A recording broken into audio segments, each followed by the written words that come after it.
akan mulai untuk kegiatan diskusi inspirasi bakti pada siang hari ini. Saya ingin membuka dengan Assalamualaikum warahmatullahi wabarakatuh. Shalom, salam sejahtera, salam sehat buat kita semua, Bapak dan Ibu yang hadir di kegiatan inspirasi bakti di siang hari ini. Izinkan saya, Muhammad Taufan, akan memandu diskusi inspirasi bakti pada siang hari ini, tapi tanpa mengurangi rasa hormat saya, karena di sini juga ada banyak senior, ada teman-teman junior juga, jadi mungkin kita bersepakat ya, bahwa nanti saya akan memanggil Bapak dan Ibu dengan panggilan teman-teman yang bergabung di kegiatan inspirasi bakti pada siang hari ini. Baik, tema yang akan diangkat di kegiatan kita pada hari ini tentang unit layanan disabilitas, yaitu bagaimana kita menguatkan ULD yang sekarang ada di ketenagakerjaan. Ada 3 orang narasumber kita pada siang hari ini. Yang pertama adalah Ibu Juima Marte SAP, kemudian ada Pak Dharma Wangsa SE, dan yang terakhir nanti Aceh Payarah. Jadi 3 orang narasumber kita nanti yang kita harapkan nanti bisa berbagi tentang bagaimana unit layanan disabilitas yang ada di Dinas Ketenagakerjaan itu bisa berjalan untuk mendukung teman-teman disabilitas dalam memberikan kesempatan untuk mengakses pekerjaan.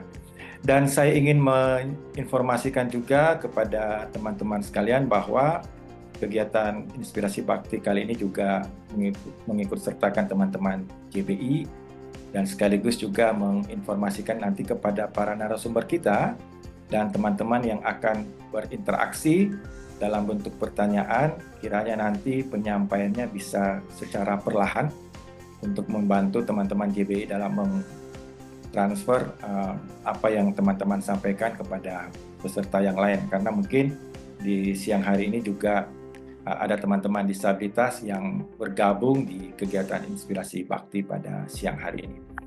Baik,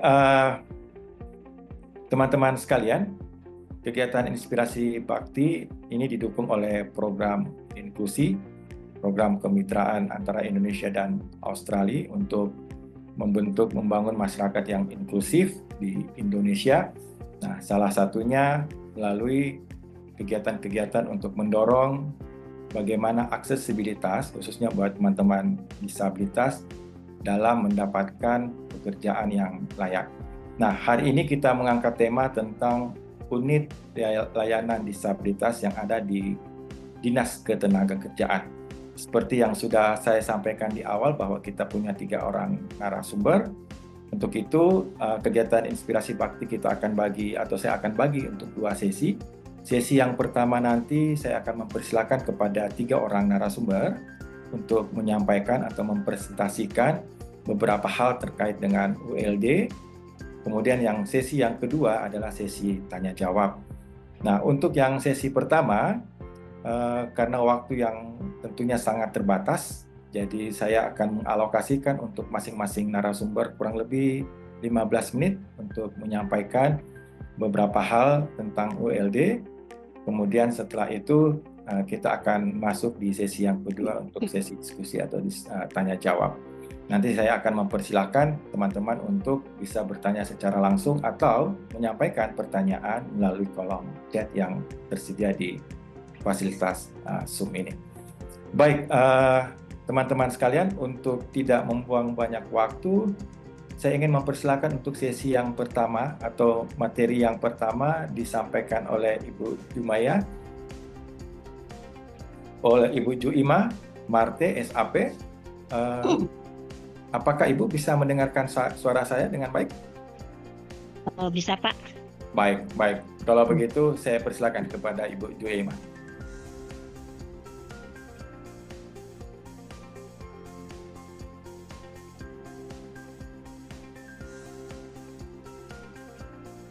Ya, silakan Ibu.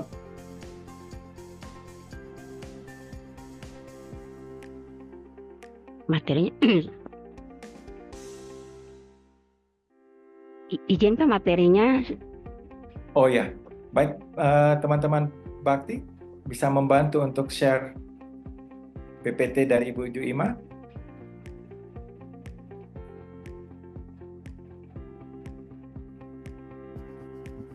Ya, sambil kita menunggu share materi dari Ibu Juima, mungkin juga saya ingin memperkenalkan secara singkat Ibu Juima Marte SAP. Beliau adalah analis bahan penempatan dan perluasan kesempatan kerja Dinas Ketenagakerjaan Kota Ambon.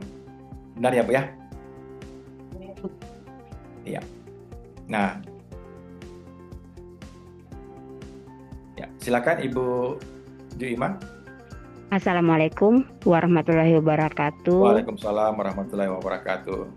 Selamat siang, salam sejahtera bagi kita semua. Salam hangat dari kami di Kota Ambon bagi semua teman-teman yang boleh hadir pada kesempatan di siang hari ini. Baik Bapak Ibu, di sini saya akan membawakan materi dari kami Dinas Tenaga Kerja dengan judulnya adalah Giat ULD Bidang Ketenagakerjaan Kota Ambon dalam Ketenagakerjaan Inklusif.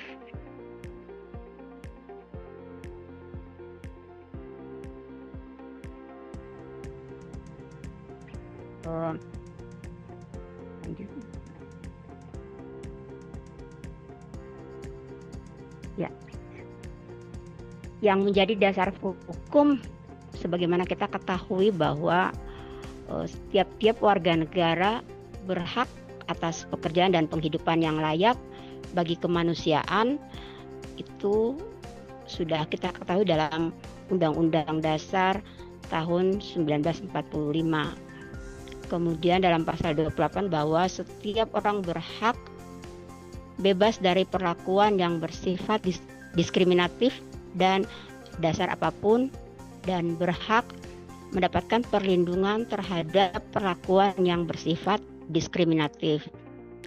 Kemudian Undang-Undang Ketenagakerjaan nomor 13 tahun 2003, saya lebih setuju dalam pasal 5 di mana setiap tenaga kerja berhak atas kesempatan kerja tanpa diskriminasi. Itu yang saya garis bawahi. Kemudian ada Undang-Undang nomor 8 tahun 2016 tentang penyandang disabilitas. Kemudian Peraturan Pemerintah nomor 60 tahun 2020 tentang Unit Layanan Disabilitas Bidang Ketenagakerjaan,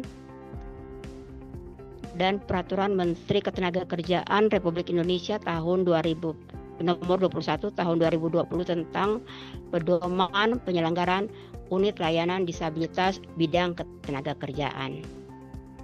Lanjut. Berikutnya. Nah, Bapak Ibu, sesuai dengan amanah dalam Undang-Undang nomor 8 tahun 2016, kemudian untuk mempercepat implementasi peraturan pemerintah nomor 60 tahun 2020 bahwa pemerintah daerah wajib memiliki ULD ketenagakerjaan. Kemudian ULD ketenagakerjaan yang dilaksanakan oleh dinas yang menyelenggarakan urusan pemerintahan daerah di bidang ketenagakerjaan di provinsi atau kabupaten kota. Kemudian ULD ketenagakerjaan dilaksanakan melalui penguatan tugas dan fungsi dinas yang menyelenggarakan urusan pemerintahan daerah di bidang ketenagakerjaan di provinsi dan kabupaten kota. Berikutnya.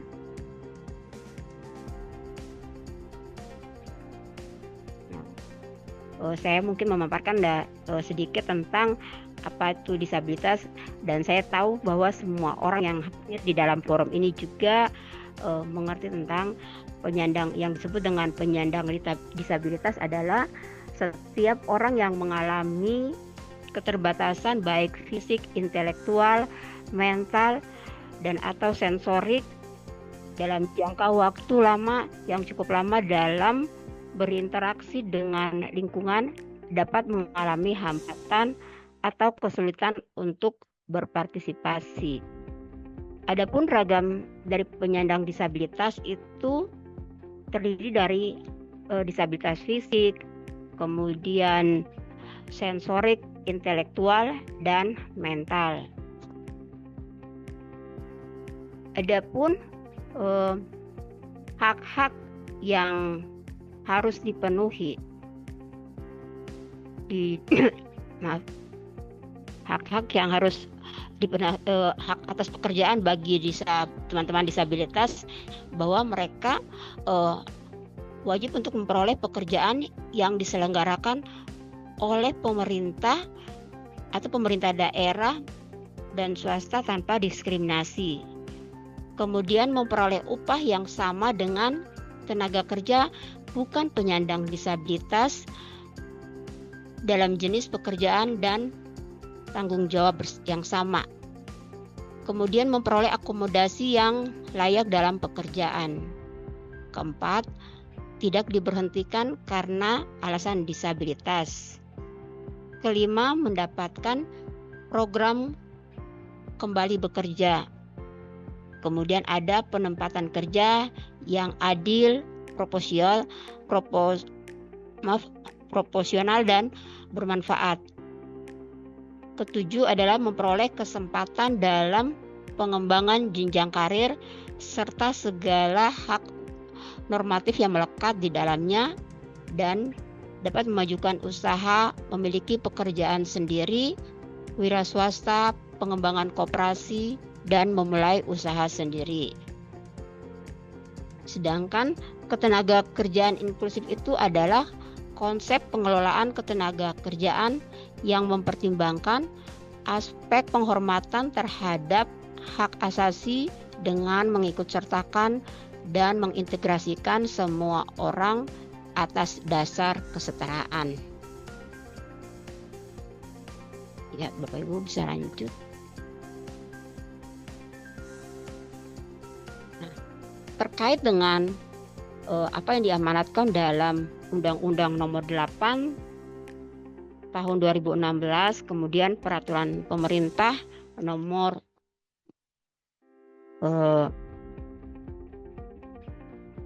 Peraturan Pemerintah Nomor 60 Tahun 2020 tentang Unit Layanan Disabilitas Bidang Ketenaga Kerjaan, maka kami dari Dinas Tenaga Kerja pun mulai membentuk ULD pada tahun 2023 dengan menerbitkan SK ULD.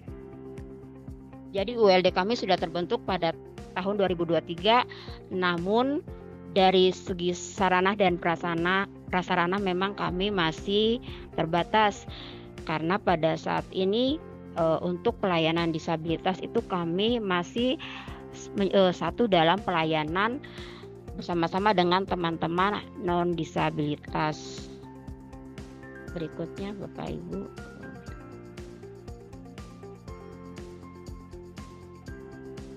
Nah, dari pembentukan ULD tersebut, ini yang mendasari bagi kami agar kami bisa mengimplementasikan itu kepada perusahaan, di mana dalam pasal 53 itu bahwa pemerintah daerah, badan usaha milik daerah wajib mempekerjakan paling sedikit 2% dari penyandang disabilitas atau dari 2% penyandang disabilitas dari jumlah pegawai atau kerjanya. Kemudian untuk perusahaan swasta minimal 1% penyandang disabilitas dari jumlah pegawai atau pekerjanya. Kemudian kami juga fokus pada hak pekerjaan bagi penyandang disabilitas itu sendiri. Itu terangkum mengenai hak pekerjaan, kewirausahaan, dan koperasi. Dalam hal ini kami sangat intens untuk selalu menyampaikan kepada teman-teman disabilitas terkait dengan apa yang menjadi bagian penting dari Undang-Undang Nomor 8 Tahun 2016 itu sendiri. Berikutnya, Bapak Ibu, peran ULD di bidang ketenagakerjaan pada Dinas Tenaga Kerja Kota Ambon itu memang masih terbatas pada pelayanan-pelayanan yang bersifat seperti mencari lowongan. Kemudian kami mempromosikan teman-teman penyandang disabilitas kepada perusahaan apabila mereka memiliki kemampuan, mereka punya bakat atau kemampuan dalam bekerja di bidang administrasi contohnya. Kemudian kami melakukan PBJ juga kepada teman-teman tenaga kerja penyandang disabilitas maupun kepada bimbingan jabatan kepada teman-teman yang ada di sekolah SLB seperti itu. Kemudian kami menyediakan juga pendampingan kepada pemberi kerja yang menerima tenaga kerja disabilitas. Kemudian kami juga memberikan fasilitas dan informasi dalam proses rekrutmen kepada baik pemberi kerja maupun teman-teman pencari kerja penyandang disabilitas. Dan ini juga paling penting adalah bagaimana kami bekerja sama dan berkolaborasi dengan rumah generasi dalam satu data ketenagakerjaan disabilitas. Dalam hal ini rumah generasi merupakan private sector yang sangat membantu kami dalam mendukung prioritas kerja dari pemerintah. Berikutnya. Nah, Bapak Ibu, saya sengaja menampilkan ini tampilan siap kerja. Siap kerja saat ini menjadi ekosistem dari ketenagakerjaan. Dia juga biasa kami sebut dengan platform ketenagakerjaan karena dalam siap kerja ini menyediakan banyak fasilitas menu bagi teman-teman pencari kerja dan pemberi kerja. Pencari kerja pun walau itu terdiri dari teman-teman yang non disabilitas ataupun teman-teman penyandang disabilitas. Di sini sengaja saya tampilkan ada Career Hub. Itu untuk teman-teman yang dari teman-teman penyandang disabilitas misalnya ingin mencari kerja, kami akan membantu memfasilitasi dari proses pendaftaran, kemudian membantu penggunaan siap kerja apabila ada teman-teman dari disabilitas yang ingin mengikuti pelatihan misalnya, kemudian ingin mendaftarkan sebagai wirausaha melalui laman BizHub ataupun ingin mencari informasi lainnya di dalam siap kerja itu sendiri. Dan di siap kerja ini juga ada menu untuk mendaftarkan pencari kerja bagi teman-teman disabilitas itu sendiri, Bapak Ibu. Ini adalah bentuk layanan informasi kami kepada pencari kerja disabilitas. Berikutnya. Nah, ini adalah dokumentasi yang sudah kami lakukan di lapangan dalam pekerjaan kami di bagian ULD, yaitu kami melaksanakan monitoring ke perusahaan pemberi kerja mengenai tenaga kerja disabilitas, dan kami sangat senang ketika turun ke perusahaan bertemu dengan teman-teman tenaga kerja disabilitas, bagaimana mereka diperlakukan sangat welcome dalam pekerjaan dan mereka bekerja betul-betul tanpa diskriminasi. Kalau di bawah ini adalah gambar ketika kami mengunjungi PT Adira, di mana kami pernah memfasilitasi bekerja sama dengan rumah generasi ketika PT Adira membutuhkan tenaga kerja untuk pemagangan. Dan sudah setahun lebih adik kami Marsha bekerja di PT Adira. Ini menunjukkan bahwa teman-teman disabilitas kami pun bisa diterima di perusahaan yang mempekerjakan. Berikutnya. Nah, Bapak Ibu, ini adalah bentuk dari penyuluhan bimbingan jabatan kami juga ke sekolah-sekolah luar biasa, Bapak Ibu, ke SLB. Kami sering melakukan penyuluhan dan bimbingan jabatan kepada adik-adik kami di sekolah luar biasa. Sebagaimana Bapak Ibu ketahui bahwa walaupun mereka sudah berada pada sekolah SLB, itu usia mereka berbeda dengan teman-teman yang non disabilitas. Tetapi dari kunjungan kami mendapatkan bahwa mereka sangat intens, mereka perhatian ketika kami berbincang-bincang dengan mereka mengenai bakat, minat, dan potensi setelah mereka lulus dari SLB, apa yang akan mereka lakukan jika mereka tamat dari sekolah. Berikutnya. Nah, ini juga adalah salah satu bagian dari ULD yang kami lakukan adalah menyelenggarakan kegiatan job fair. Kegiatan job fair ini sudah berlangsung 3 tahun. Dan dalam kegiatan job fair itu kami melibatkan perusahaan yang juga wajib menerima minimal 1% tenaga kerja untuk diterima di perusahaan mereka. Dan kami bersyukur bahwa dari kegiatan job fair dari PT MIDI Utama pernah menerima tenaga kerja disabilitas yang masih bekerja hingga saat ini. Dan di bawah ini adalah kegiatan Talent Hub yang baru kami laksanakan pada bulan Oktober kemarin. Kami juga melibatkan teman-teman penyandang disabilitas untuk bisa bergabung dalam kegiatan ini untuk melamar kerja pada perusahaan yang ada pada kegiatan tersebut. Berikutnya, ya mungkin sampai di sini paparan kami yang sederhana ini, karena memang unit layanan disabilitas kami sejauh ini memang masih dalam tahap pemberian informasi. Dan di tahun 2025 kami memang akan fokus untuk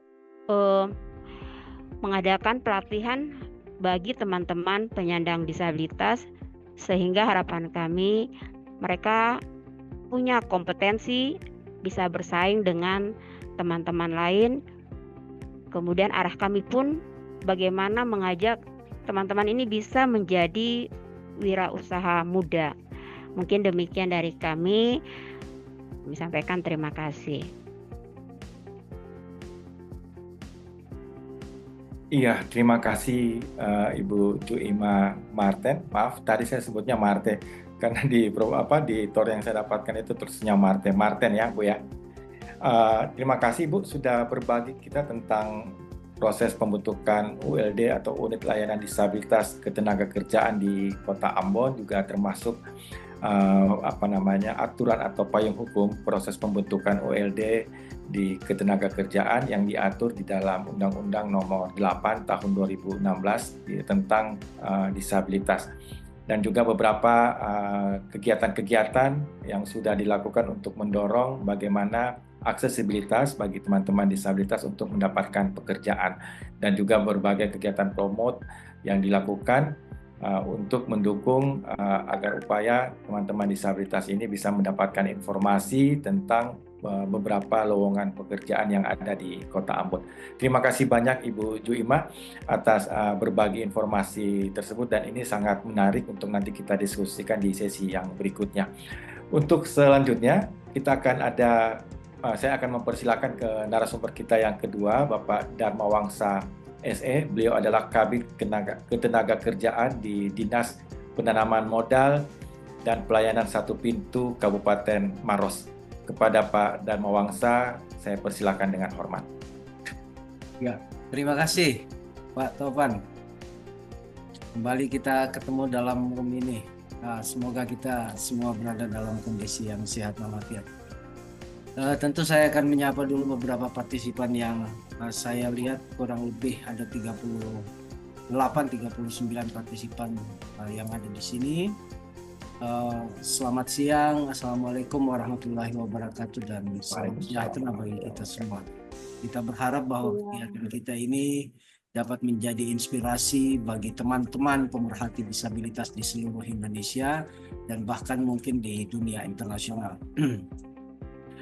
Baik Bapak Ibu, hari ini saya akan menyampaikan sedikit materi tentang beberapa hal terkait dengan penguatan unit layanan disabilitas yang kita juga sudah bentuk di Kabupaten Maros pada tahun 2023. Minta tolong host untuk share screen.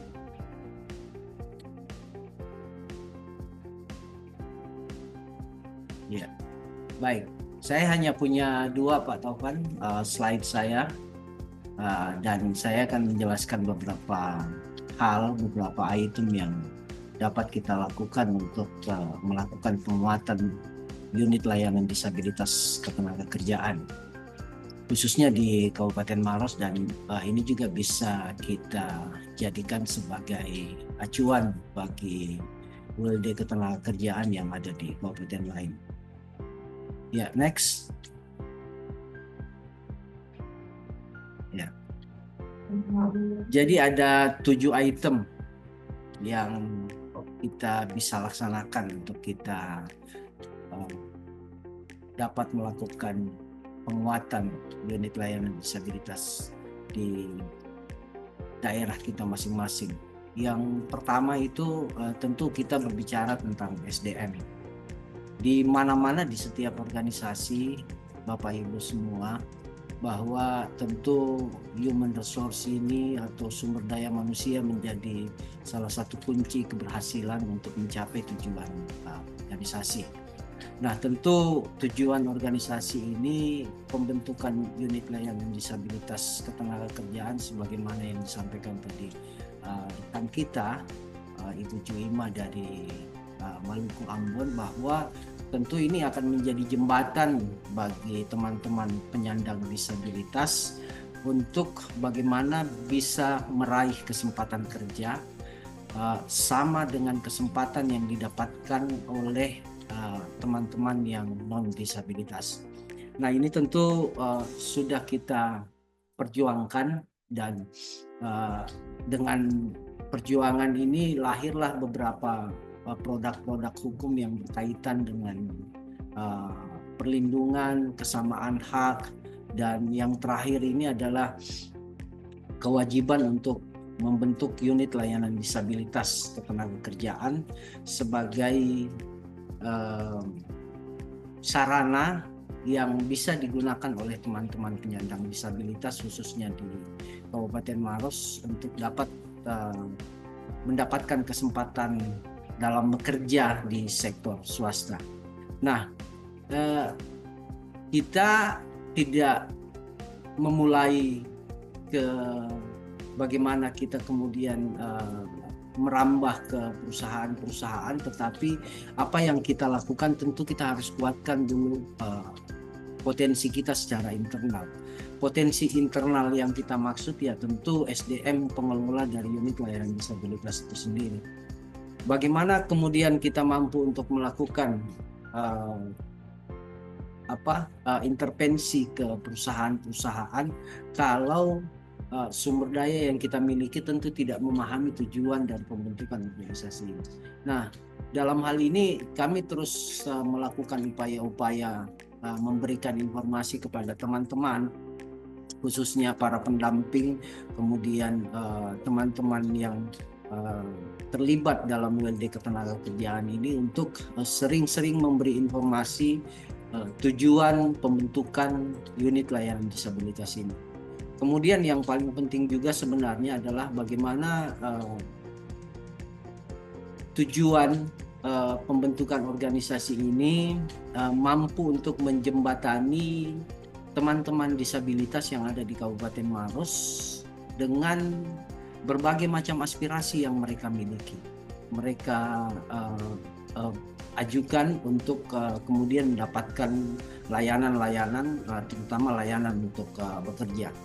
Nah, hal itu sudah kami lakukan dalam beberapa praktik-praktik baik yang kami lakukan di Kabupaten Maros, dan tentu mungkin beberapa teman-teman yang hadir di tempat ini sudah mendengarkan upaya-upaya yang kami lakukan, praktik-praktik baik yang kami lakukan di Kabupaten Maros.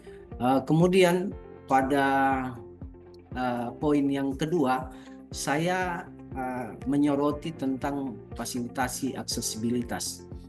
Tentu di unit layanan disabilitas ketenagakerjaan, karena memang fokus kita adalah teman-teman disabilitas, ya tentu kita harus menyiapkan aksesibilitas yang cukup untuk mereka, memadai untuk mereka. Seperti misalnya RAM, kebetulan kami bergabung di Mall Pelayanan Publik di Kabupaten Maros, dan ini menjadi sarana utama pelayanan publik yang ada di Kabupaten Maros, termasuk penyediaan beberapa aksesibilitas fisik yang kita siapkan di Mall Pelayanan Publik di Kabupaten Maros.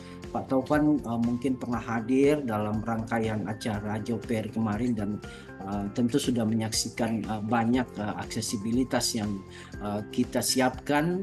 Ada toilet khusus untuk penyandang disabilitas, ada RAM, kemudian ada pojok disabilitas, kemudian ada beberapa juga fasilitas-fasilitas lain seperti misalnya kursi roda dan beberapa hal yang terkait dengan aksesibilitas yang kita butuhkan untuk melayani teman-teman disabilitas. Kemudian hal yang ketiga adalah bagaimana kemudian ini menjadi sesuatu yang penting. Kenapa saya katakan penting? Bahwa sekalipun kita kuat secara internal, tapi kalau kemudian hubungan kita secara eksternal itu kita tidak lakukan juga penguatan, maka tentu tujuan pembentukan ULD ini akan menjadi tumpul.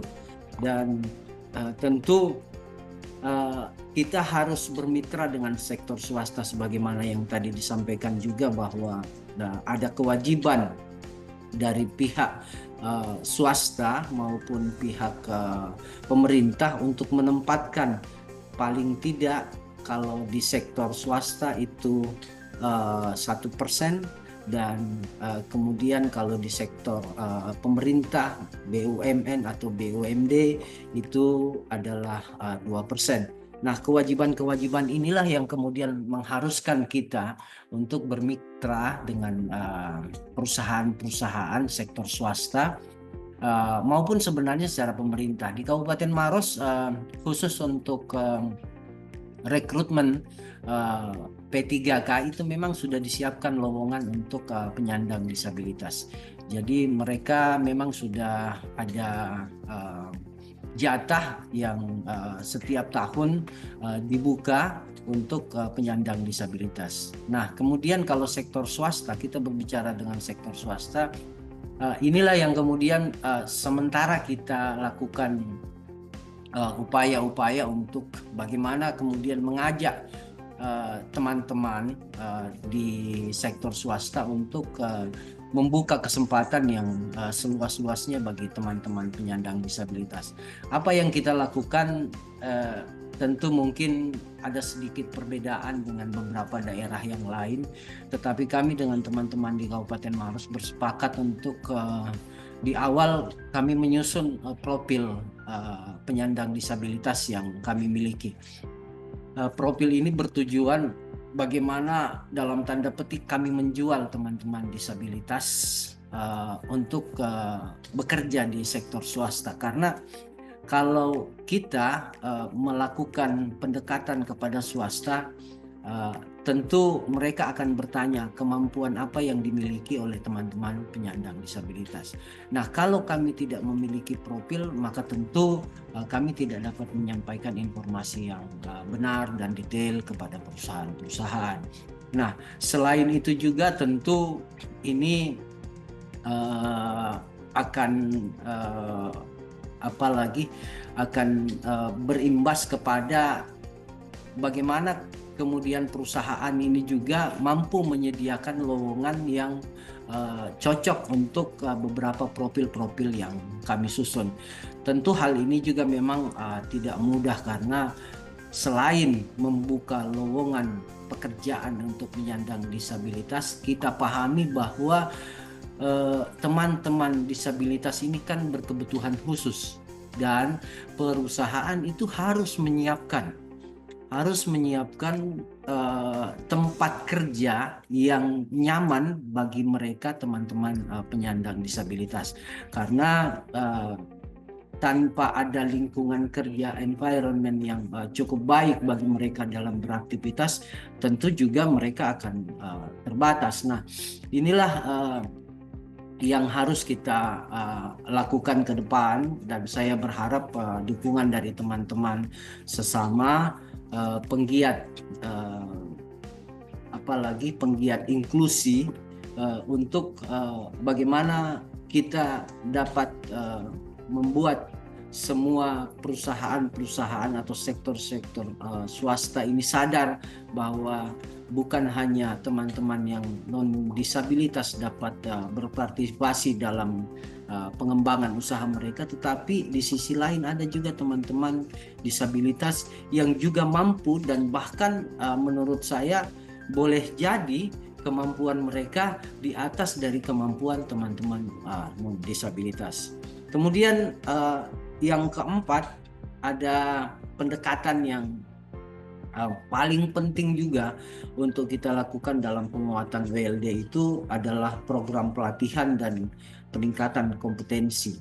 Program pelatihan dan peningkatan kompetensi ini merupakan program yang juga secara periodik kita lakukan di Kabupaten Maros, dan insya Allah ke depan di tahun 2025 kami akan melibatkan teman-teman disabilitas untuk diikutkan dalam program-program periodik yang kami laksanakan.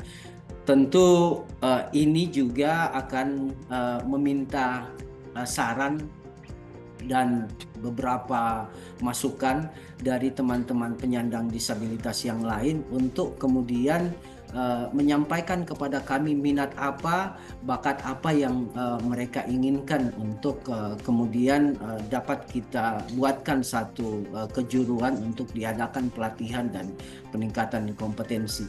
Jadi pelatihan dan peningkatan kompetensi ini bukan hanya bertujuan untuk membekali mereka dalam memasuki dunia kerja dan dunia usaha, tetapi juga ini turut mendukung kemampuan mereka untuk berwirausaha. Dan kami berharap bahwa pemberian pelatihan ini dapat meningkatkan minat wirausaha mereka, sehingga ketergantungan kita terhadap sektor swasta, di mana kita pahami bahwa sektor swasta di Kabupaten Maros juga memang adalah sektor swasta yang juga mempekerjakan pekerjanya itu lebih banyak kurang dari 100 pekerja, sehingga ya tentu dengan ketetapan atau amanah undang-undang dalam 1% untuk dipekerjakan di sektor swasta, itu bagian yang sangat sulit untuk kita lakukan pendekatan secara undang-undang dengan tegas.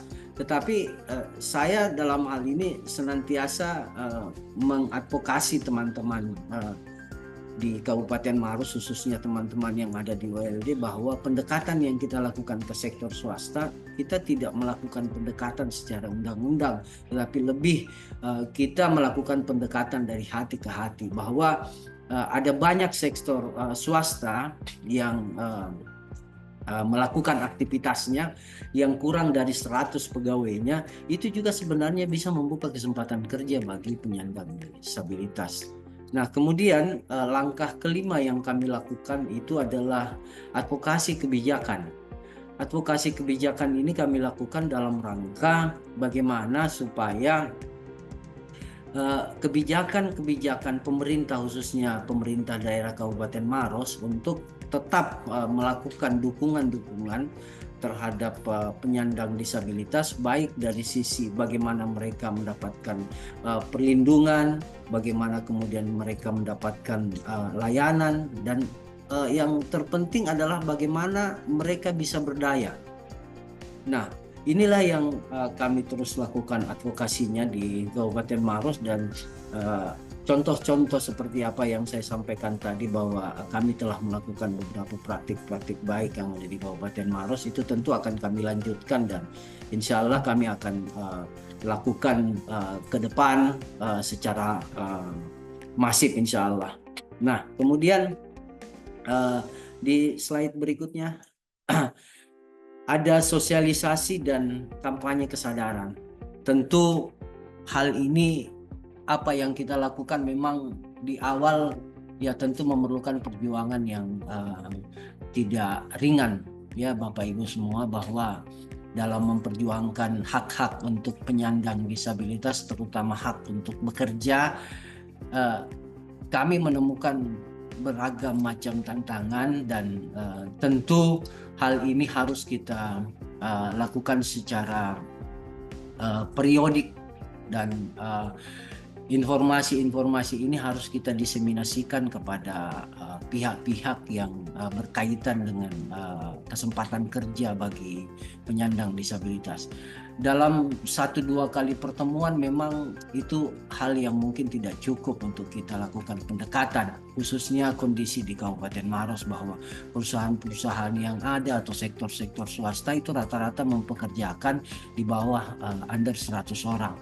Nah, inilah yang kemudian kita lakukan terus, bahwa kesempatan yang sama untuk mendapatkan pekerjaan di sektor swasta itu juga menjadi bagian dari kewajiban kita di ULD untuk kita berikan kesempatan kepada teman-teman penyandang disabilitas. Nah, ini yang kita lakukan secara terus-menerus. Saya dalam hal ini dalam setiap kesempatan bertemu dengan teman-teman baik yang ada di UMKM, pengelola UMKM di Kabupaten Maros, itu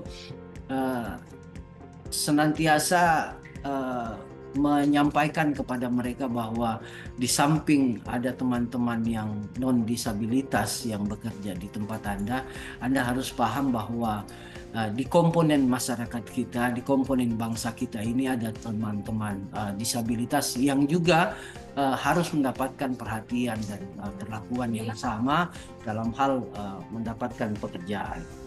Nah, hal yang terpenting dan yang terakhir yang ingin saya sampaikan kepada Bapak Ibu semua, bahwa tentu kerja-kerja kita ini harus kita ukur, harus kita deteksi kelemahan-kelemahan yang ada di kita, dan kemudian kita harus melihat sejauh mana pencapaian semua indikator-indikator yang kita sudah tetapkan dalam perencanaan program kerja kita itu bisa kita capai.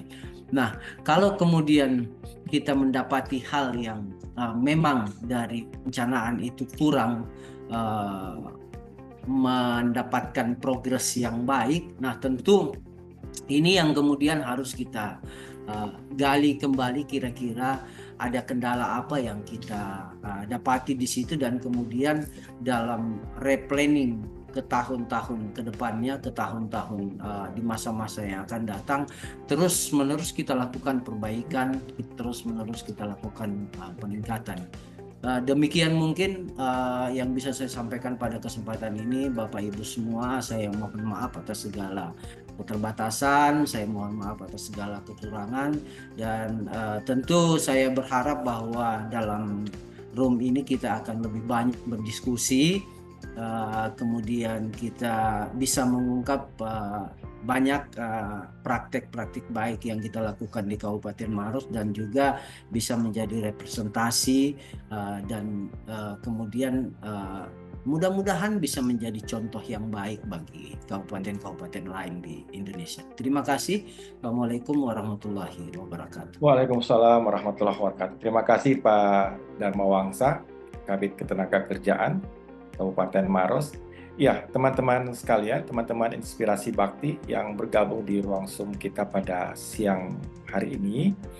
Dari dua orang narasumber kita sudah mendapatkan satu conclusion bahwa ULD atau Unit Layanan Disabilitas ini memang menjadi salah satu mandatori yang diamanatkan di dalam Undang-Undang Nomor 8 Tahun 2016 tentang penyandang disabilitas. Dalam bahasa hukum, mau tidak mau itu wajib untuk dibentuk di masing-masing instansi. Nah, Ambon dan Kabupaten Maros telah memberikan contoh baik tentang pembentukan dari ULD ini. Tetapi tentunya tidak hanya berhenti pada proses pembentukan ULD saja, tetapi perlu ada upaya-upaya untuk penguatan ULD tersebut. Dan ini tadi sudah banyak hal, banyak cara, dan banyak upaya yang telah di-sharing atau telah dibagi oleh teman-teman dari Ambon dan Maros tentang bagaimana upaya untuk menguatkan ULD yang sudah dibentuk di Dinas Ketenagakerjaan. Nah, kalau kita mendengar dari sisi pembuat kebijakan atau pelaksana kebijakan, nah kita saatnya akan mendengar dari penerima manfaat dari pembentukan ULD.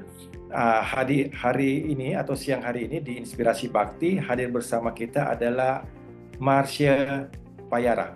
Marsha Payara ini adalah salah satu staf yang bekerja di Adira Finance Kota Ambon. Kalau saya tidak salah, hampir kurang lebih 1 tahun ya. Marsha sudah bergabung di Adira Finance dan nanti kita akan mendengarkan testimoni dari Marsha. Apa saja selama ini mungkin ada suka dan duka ketika bergabung bersama salah satu perusahaan pembiayaan yang ada di Kota Ambon. Untuk itu, saya persilakan kepada Marsha untuk bisa menyampaikan. Terima kasih. Silakan, Marsha. Terima kasih Pak atas kesempatannya. Selamat siang semuanya. Assalamualaikum. Selamat siang, Marsha. Ya, melalui Rumah Generasi yang berkolaborasi dengan Dinas Ketenagakerjaan, saya disalurkan pada perusahaan Adira Finance, di mana Adira membuka lowongan untuk disabilitas itu lewat program magang. Ya, saat itu saya juga sedikit minder sebenarnya karena baru pertama kali saya ada di dunia kerja, dan pada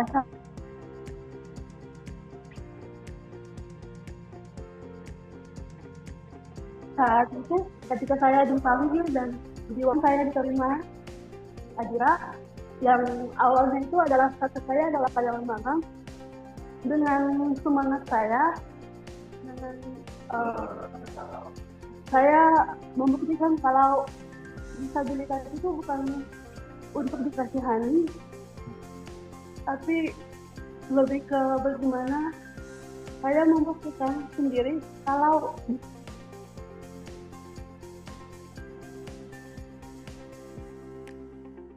disabilitas itu bisa mampu bekerja.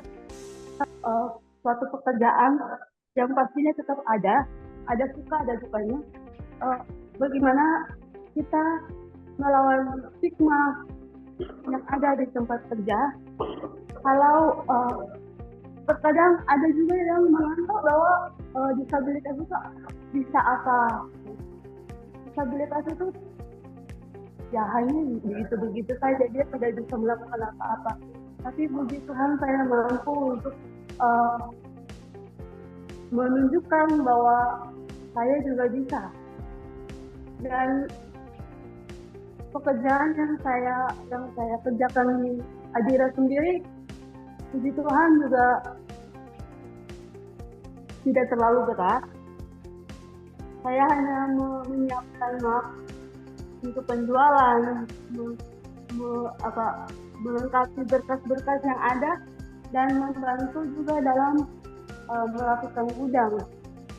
Itu pekerjaan yang saya lakukan di PT Adira, dan puji Tuhan selama 1 tahun saya magang, lewat dedikasi yang saya beri, semangat yang saya punya, akhirnya saya dari menjadi karyawan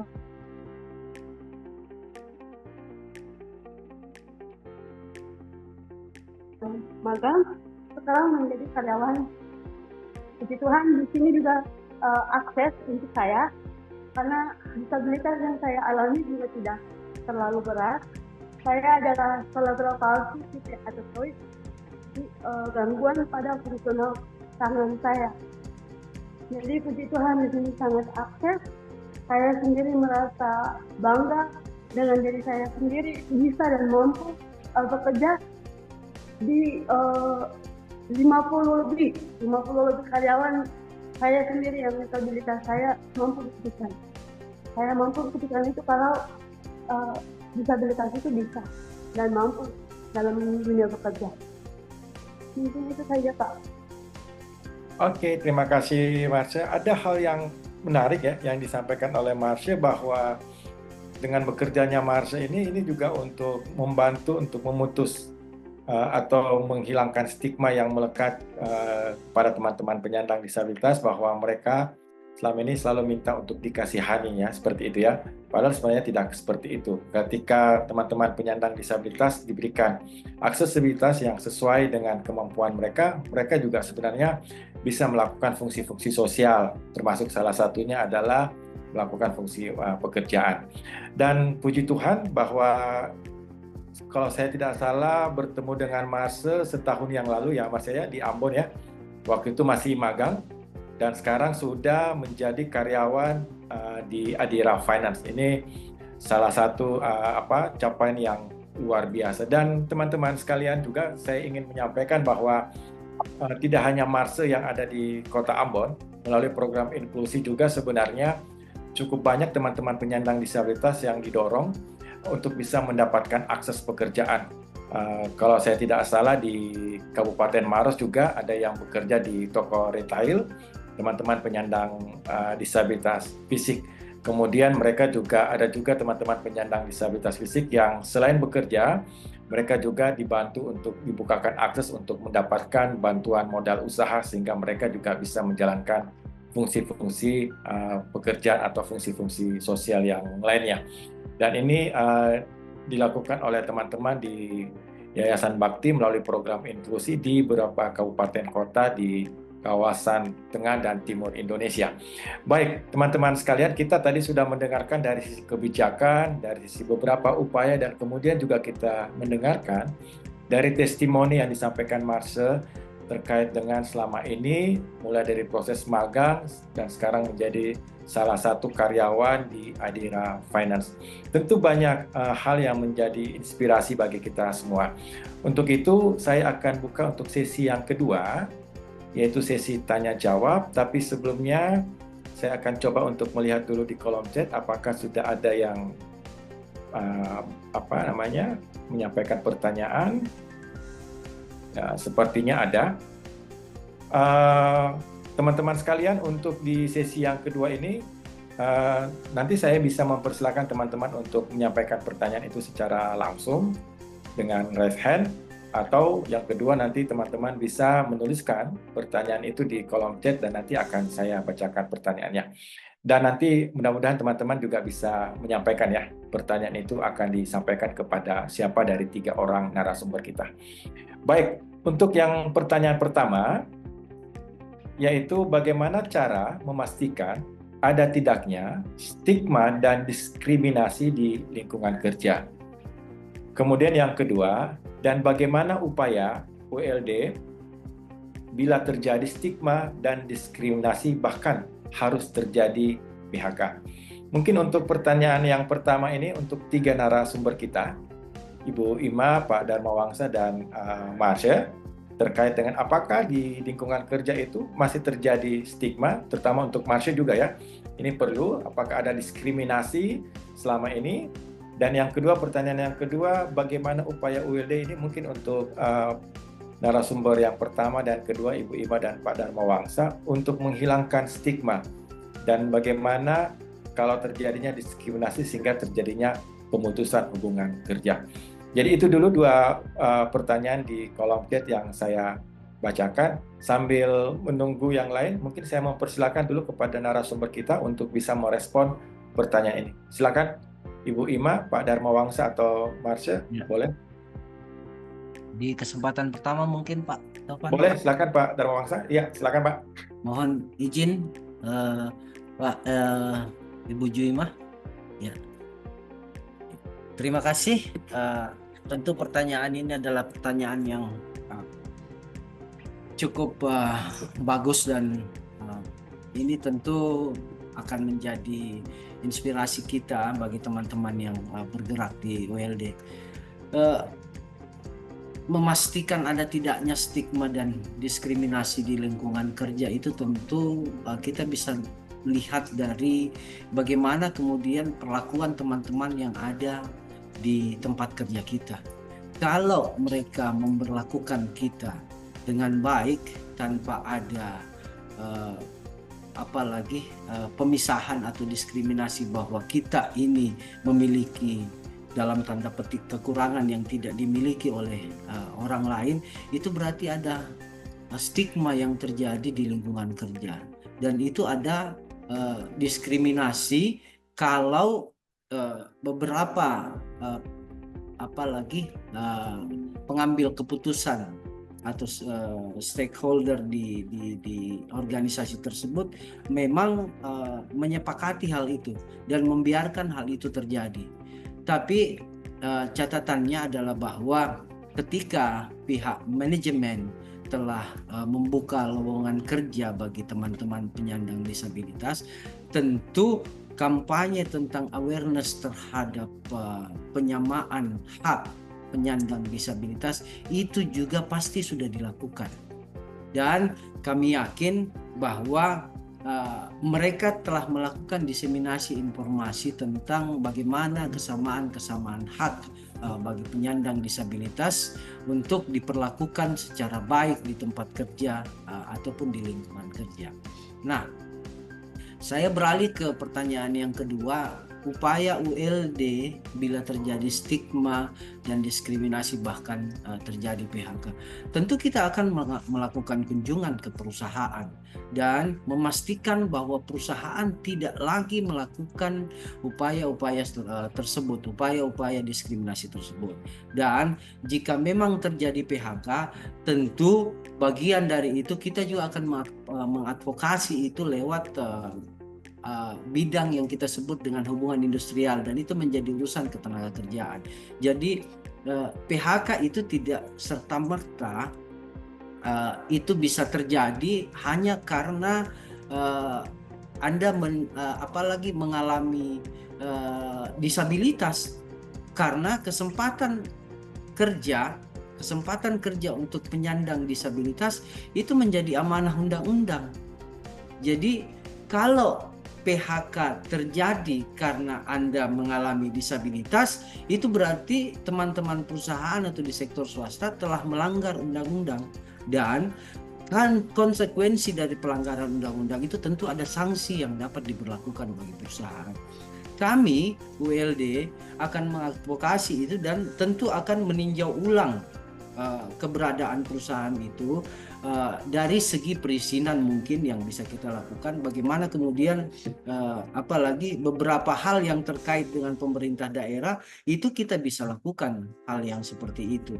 Nah, kami juga dalam proses penyusunan peraturan daerah tentang penyelenggaraan ketenagakerjaan, dan bagian dari apalagi teman-teman penyandang disabilitas ini kita sudah masukkan dalam komponen penyelenggaraan ketenagakerjaan di Kabupaten Maros, sehingga kita punya kekuatan hukum Bapak Ibu semua, bahwa apa yang kita sudah tuangkan di dalam peraturan daerah tersebut itu tentu harus dilaksanakan dengan baik untuk seluruh hal yang berkaitan atau seluruh pihak yang berkaitan dalam ketenagakerjaan, termasuk ketenagakerjaan disabilitas ini.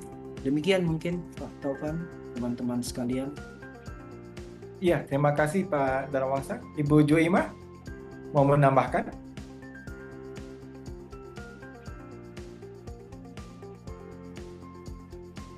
Baik, saya kira sudah jelas yang disampaikan oleh Pak Kabit ya, Pak Darwangsyah, tentang yang pertama untuk mengetahui bagaimana ada stigma atau diskriminasi itu memang jelas terlihat dari perlakuan kerja. Kalau saya sendiri melihat bahwa yang non disabilitas pun bisa terjadi diskriminasi di dalam lingkungan kerja, apalagi yang merupakan teman-teman tenaga kerja penyandang disabilitas, itu sudah pasti. Nah, bagaimana kita menyikapi itu kembali berpulang kepada diri kita. Apakah kita punya empati kepada teman-teman disabilitas itu sendiri? Sebagai rekan kerja, kita punya kewajiban saling menghormati. Kita juga memberikan akses kepada mereka untuk bekerja tanpa kita melakukan yang namanya diskriminasi. Dan itu memang melanggar hak asasi manusia ya. Kemudian untuk nomor 2, bagaimana upaya ULD, saya sepakat yang disampaikan oleh Pak Darwangsyah tadi, bahwa kalau kami sendiri memang kami melakukan pendampingan kepada teman-teman apabila mereka mengalami diskriminasi sampai ke tahap PHK. Pasti kami akan mengunjungi perusahaan, kemudian kami akan memberikan teguran, pembinaan juga kepada perusahaan apabila itu terjadi kepada teman-teman penyandang disabilitas. Mungkin itu dari kami, Pak. Iya, baik. Terima kasih Ibu Juima. Marsha, apakah selama bekerja di Adira Finance Marsha merasa ada semacam stigma atau ada diskriminasi? Terima kasih Pak. Kalau dari saya sendiri, stigma itu sebenarnya muncul dari pikiran kita sendiri. Ya. Selagi kita berpikir kalau kita ini disabilitas dan kita dikasihani di satu perusahaan, itu juga tersuatu stigma pada diri kita sendiri. Jadi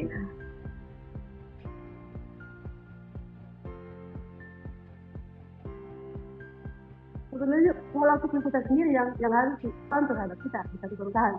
Itu menurut saya Pak. Dan kalau diskriminasi sendiri,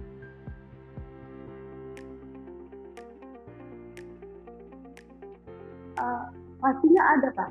Pasti ada, bukan lewat tindakan atau lewat kata, tapi cara berbicara pun itu juga diskriminasi sebenarnya. Tapi kita sendiri juga harus bisa menyesuaikan Pak, karena kalau kita tidak bisa melawan hal tersebut, maka kita tidak akan maju. Yeah. Mungkin stigma dan diskriminasi itu diri kita sendiri yang harus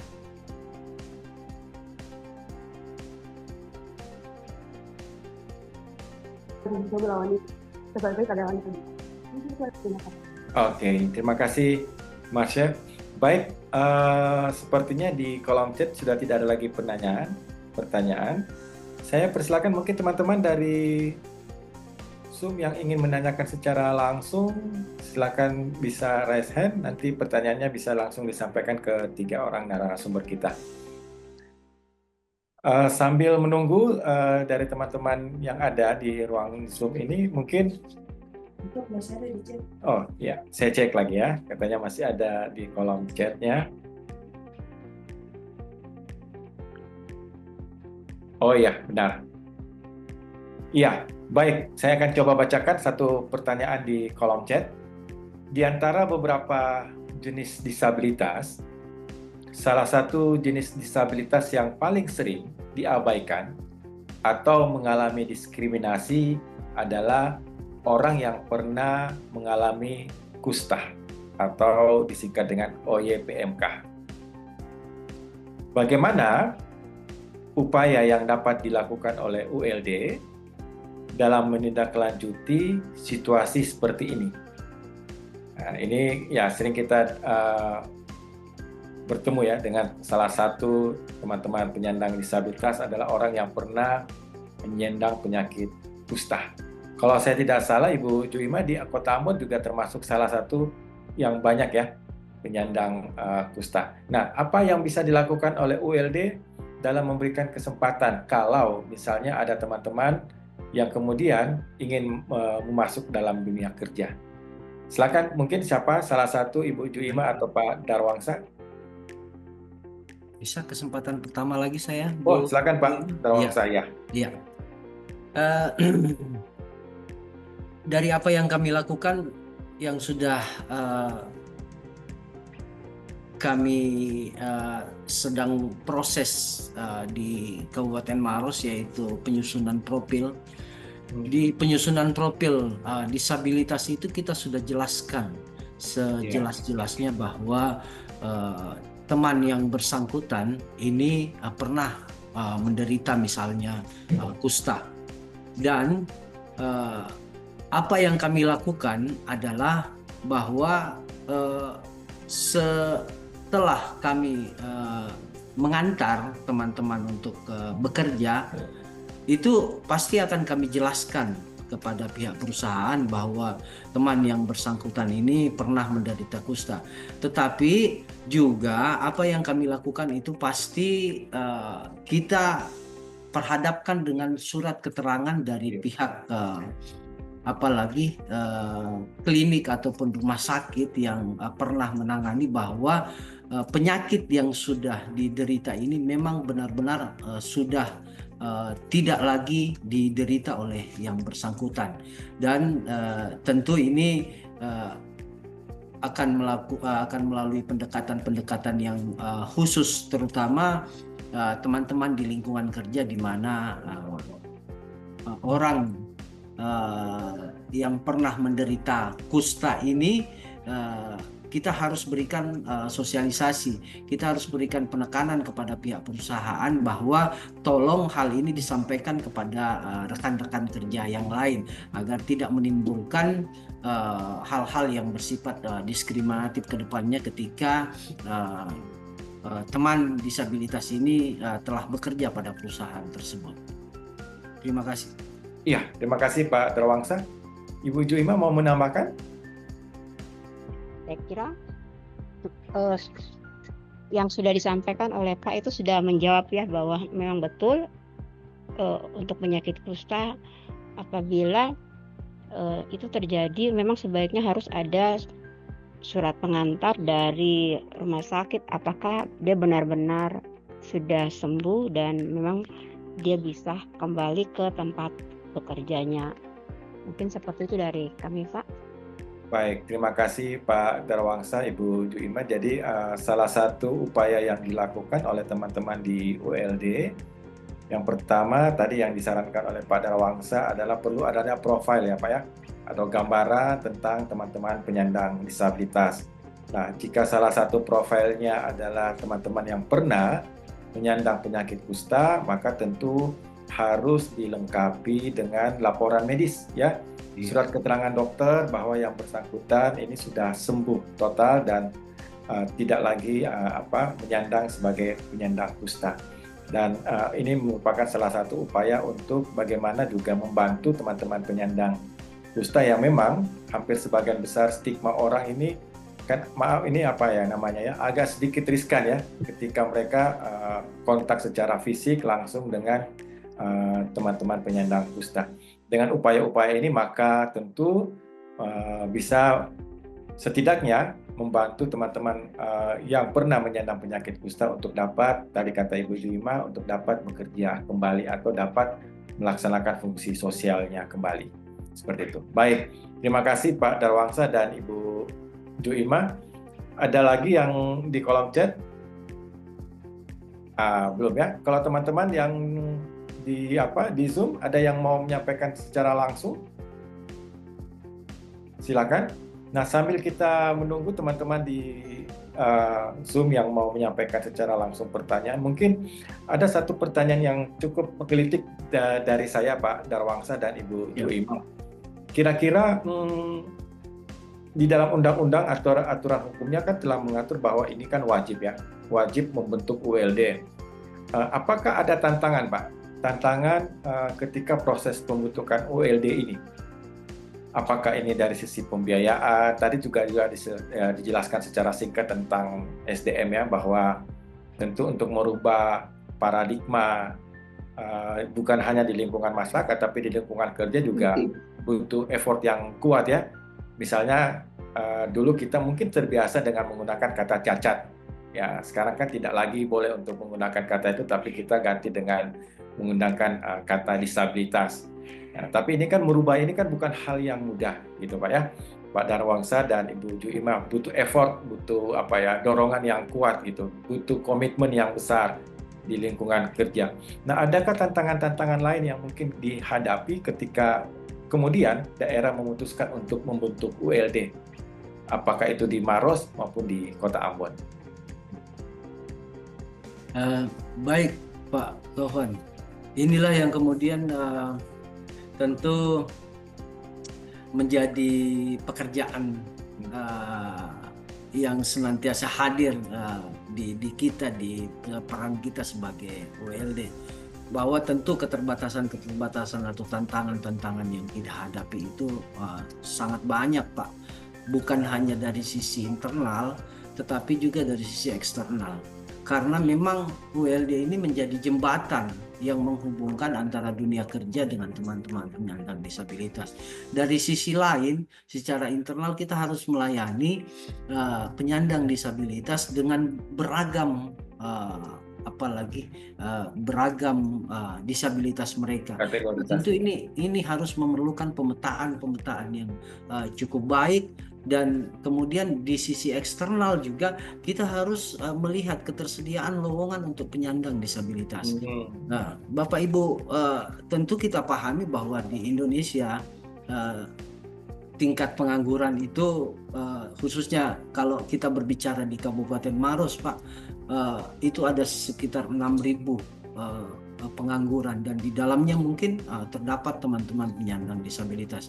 Untuk menurunkan 1% saja dari tingkat pengangguran ini, menekan angka pengangguran itu tentu memerlukan upaya-upaya yang tidak mudah untuk kita lakukan. Tetapi apa yang saya ingin katakan kepada teman-teman semua, bahwa kita berawal dari nawa itu, bahwa kita memperjuangkan hak sesama, bukan hanya teman-teman penyandang disabilitas, tetapi apalagi kalau kita memperjuangkan niat baik dan kemudian kita juga membantu sesama dalam memberdayakan mereka. Tentu ini hal yang perlu kita tekankan dalam setiap pergerakan-pergerakan kita. Di Kabupaten Maros juga contohnya Pak, pada saat pertama kami mendirikan ULD Ketenagakerjaan, sama sekali kami tidak punya anggaran. Itu tantangan dari internal kami sendiri. Tetapi saya tidak pernah berhenti sampai di situ untuk mengajak teman-teman semua yang bergabung dalam ULD Ketenagakerjaan bahwa kita tidak harus berhenti pada satu tantangan. Tetapi ya, mari kita jadikan tantangan ini untuk kemudian bergerak ke depan, mencari lagi tantangan-tantangan yang baru. Sebab saya pikir kalau kita berhenti, stop di tantangan yang ini, maka tantangan-tantangan berikutnya tidak akan hadir lagi. Seperti itu Pak. Jadi kiat-kiat kami di Kabupaten Maros. Iya, terima kasih Pak Darwangsa. Ibu Juima, ada yang ingin dibagi? Apa tantangan mungkin yang sekarang dihadapi Kota Ambon? Iya, kalau kami sendiri memang betul apa yang sudah disampaikan oleh Pak Kabid, Pak Darwangsa tadi. Kami pun di Dinas Tenaga Kerja Kota Ambon tadi seperti yang saya sampaikan bahwa kami sudah memiliki SK ULD. Namun sarana dan prasarana itu memang kami belum memiliki sama sekali. Tetapi itu juga tidak membatasi akses kami untuk bagaimana kami melakukan pelayanan terhadap teman-teman disabilitas. Dan kami bersyukur dalam perjalanan kami selama ini kami dibantu oleh Rumah Generasi yang menjadi mitra kami, sangat mendukung dalam kegiatan pelayanan terhadap teman-teman disabilitas. Ketika kami ada perusahaan yang ingin mencari tenaga kerja melalui proses pemagangan, kami senantiasa berhubungan dengan Rumah Generasi yang hingga saat ini, dan kami berharap tetap kami akan bekerja sama dengan Rumah Generasi sebagai mitra dari Dinas Tenaga Kerja dan teman-teman OPD lainnya. Mungkin itu dari kami, Pak. Iya, terima kasih Ibu Juima. Ada yang ingin bertanya? Kalau belum ada, saya ingin tadi Ibu Juima sering menyebut tentang Rumah Generasi ya. Rumah Generasi salah satu organisasi masyarakat sipil yang ada di Kota Ambon yang mungkin juga mengimplementasikan program inklusi di Kota Ambon. Kalau di Maros, bagaimana hubungan selama ini Pak Darwangsa terkait dengan keterlibatan teman-teman organisasi masyarakat sipil di Kabupaten Maros dalam mendorong ketenagakerjaan yang inklusif? Ya, kalau kami di Maros ya tentu kami bersama Bakti senantiasa melakukan advokasi terhadap teman-teman penyandang disabilitas, khususnya tujuannya bagaimana supaya mereka bisa diterima di dunia kerja, Pak.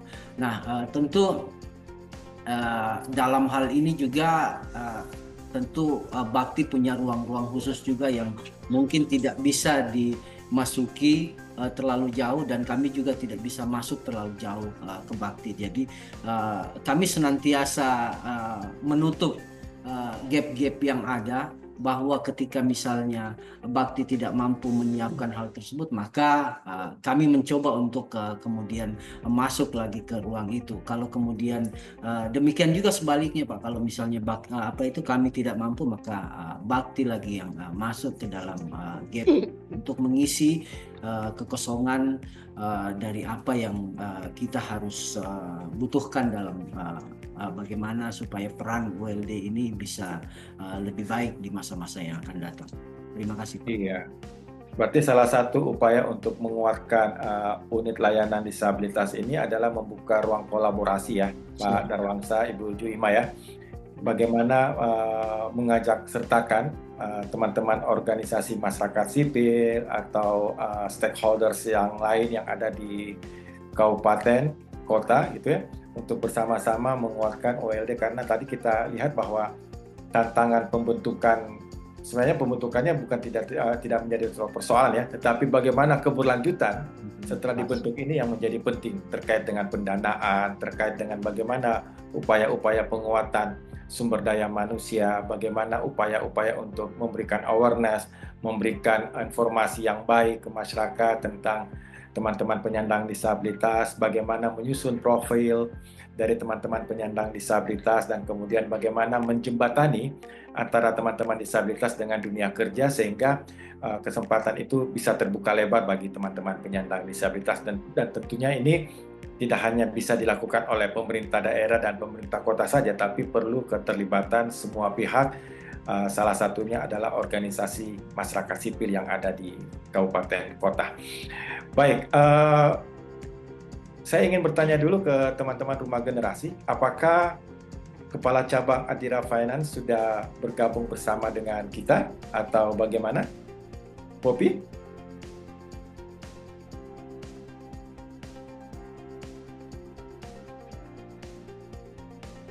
Ya, sambil kita menunggu informasi dari Popi, dari teman-teman Rumah Generasi, mungkin saya mempersilakan kepada teman-teman yang lain yang hadir di ruang Zoom ini untuk bisa, mungkin tidak hanya bertanya ya Pak Darwangsa, Ibu Juima, tapi juga bisa berbagi.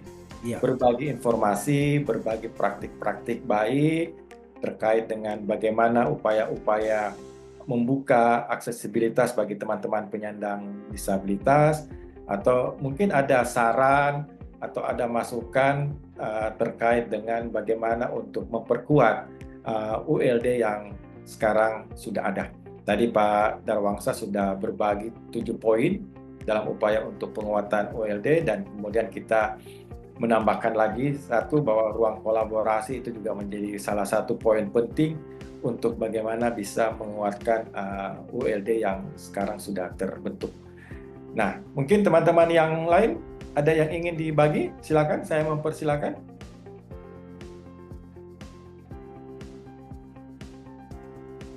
Kalau setahu saya Pak Darwangsa, di Maros itu kan selain ada peraturan Undang-Undang Penyandang Disabilitas nomor 8, kemudian ada peraturan pemerintah, kalau tidak salah nomor 60 ya Pak ya. Nah, apakah itu kemudian di tingkat daerah ada peraturan daerah yang mengatur tentang ULD? Oh ada Pak ya? Ada. Jadi peraturan daerah. Di Maros kita bentuk ULD itu dengan peraturan bupati Pak. Oh, peraturan bupati. Ya. Nah, kemudian khusus untuk perlindungan terhadap penyandang disabilitas itu kita buat dalam bentuk perda. Jadi Perda nomor 16 kalau saya tidak salah tentang perlindungan terhadap penyandang disabilitas. Jadi hak-hak mereka secara konstitusional sudah dituangkan dalam perda tersebut, sehingga kita berharap bahwa teman-teman disabilitas di Kabupaten Maros lagi tidak lagi merasa bahwa mereka bagian yang lain dari masyarakat Maros, tetapi mereka adalah satu bagian dari seluruh komponen masyarakat yang ada. Nah, kita juga melibatkan Pordisma, Forum Disabilitas Maros, dalam kerja baik kita di Kabupaten Maros, dan kemarin kami melakukan pendaftaran bagi teman-teman, membuka kesempatan untuk menerima tenaga kerja mandiri pemula yang merupakan program dari Kemenaker, dan hal itu kami lakukan atas kerjasama dengan Pordisma Kabupaten Maros untuk memberikan atau menyalurkan informasi tersebut kepada teman-teman disabilitas. Dan alhamdulillah dari beberapa yang kami usulkan, ada 16 usulan teman-teman penyandang disabilitas, 4 diantaranya mendapat kesempatan untuk menerima bantuan dari Kementerian Tenaga Kerja Republik Indonesia dalam program tenaga kerja mandiri pemula. Nah, kita berharap bahwa 4 ini menjadi apalagi menjadi inspirasi bagi teman-teman disabilitas yang lain untuk mendapatkan juga hal yang sama atau bahkan lebih daripada mereka.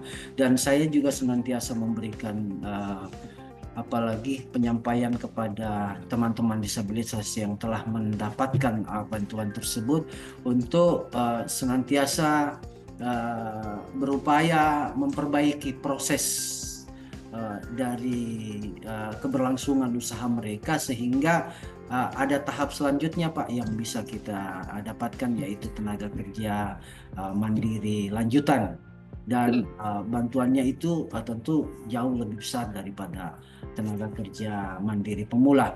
Nah, ini yang kemudian kita akan menjadi kita bisa jadikan pilot untuk teman-teman yang lain, dan kita berharap bahwa hal ini bisa mendorong motivasi teman-teman yang lain untuk ikut bergerak, bahwa tentu kesempatan yang diberikan oleh negara, yang diberikan oleh pemerintah, dalam hal ini pemerintah Kabupaten Maros, untuk mendapatkan layanan, untuk mendapatkan tempat bekerja, dan menjadikan Maros menjadi rumah yang ramah bagi teman-teman disabilitas, rumah untuk bagi mereka berkarya, itu bisa mereka miliki di Kabupaten Maros.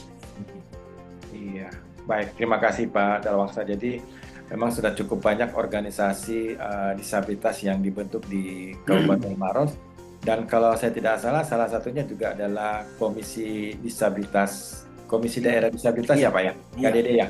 Iya. Ya, yang sudah ada di Kabupaten Maros. Baik, terima kasih Pak Darwangsa untuk sharingnya. Kalau Kota Ambon, Ibu Juima, apakah juga sudah ada peraturan di tingkat lokal atau di tingkat daerah, kota terkait dengan ULD atau bagaimana Bu? Kalau saat ini untuk Kota Ambon sendiri, kami masih mengacu pada surat keputusan dari Pak, waktu itu PLT Wali Kota ya Pak ya, pejabat Wali Kota. Nah, kalau untuk perdanya kami belum saat ini. Dan kami juga berupaya untuk tahun 2024 kemarin itu menyampaikan informasi seperti yang disampaikan oleh Pak Darwangsa untuk bantuan TKM pemula progres kami kemarin tuh teman-teman disabilitas bisa mendapatkan bantuan, tetapi pada kenyataannya yang mendapatkan bantuan tersebut adalah teman-teman non disabilitas, dan kami berharap mudah-mudahan di tahun 2025 itu ada teman-teman dari penyandang disabilitas yang juga mendapatkan kesempatan untuk memperoleh bantuan dari pemerintah pusat.